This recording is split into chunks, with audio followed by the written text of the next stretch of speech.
स्वागत है आप सभी का हमारे YouTube चैनल विधि कक्षा में। और एक बहुत बड़ी अपडेट आ रही है directly from the supreme court of India.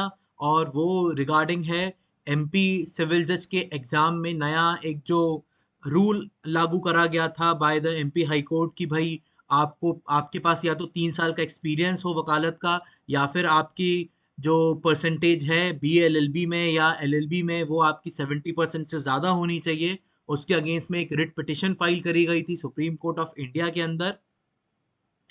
और ये जो पिटिशन थी ये हियरिंग पे आई थी 10 अक्टूबर 2023 को। और इसको फाइल करने वाले जो पिटिशनर थे वो थे विवेक शर्मा एंड अदर्स ने ये पिटिशन फाइल करी थी। और ये पिटिशन जो है फाइल हुई थी against the respondent state of MP and another's के विरुद्ध। इस पिटिशन को सुनने वाले दो जजेस थे, honourable mister justice Hrishikesh Roy and honourable mister justice justice Sanjay Karol ji.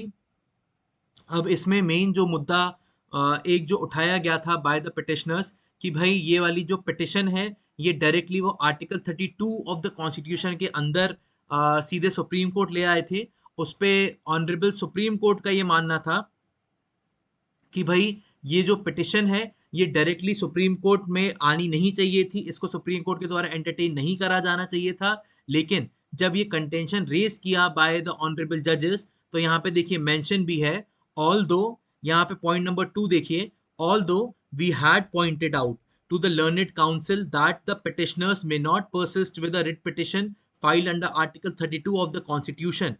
Mr. Sharma refers to the ratio to the ratio in All India Judges Association and Others versus Union of India, and more particularly Mr. Sharma reads paragraph number 32 and 40 of the judgment to say that only this court should consider the petitioner's challenge, and the paragraphs are extracted below. तो जो petitioners थे, जो council for the petitioners थे, उन्होंने एक all India जजेस association का case एक उन्होंने साइट करा था। और इन्होंने इसका एक जो रेशो था इन्होंने ये बताया था ऑनरेबल सुप्रीम कोर्ट को कि भाई ऑनरेबल जो सुप्रीम कोर्ट है उन्हीं के पास पावर है ऐसी तरह की पिटिशन को सुनने की।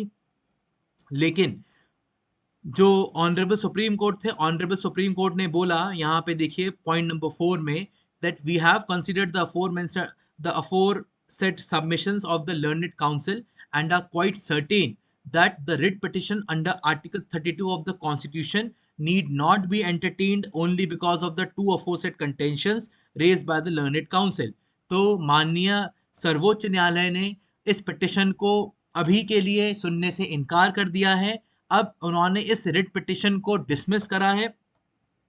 अब माइट बी पॉसिबल कि भाई ये जो पिटिशनर्स हैं ये अब वापस इनको एमपी हाई कोर्ट आना पड़े, इनको एमपी हाई कोर्ट आना पड़े अपनी ये एक ऐसी पिटिशन लेके जो कि चैलेंज कर रही हो एमपी हाई कोर्ट का एंड एमपी गवर्नमेंट का जो नोटिफिकेशन आया था कि भाई आपके पास 3 साल की या तो प्रैक्टिस होनी चाहिए या आपके पास 70% से ज़्यादा होने चाहिए।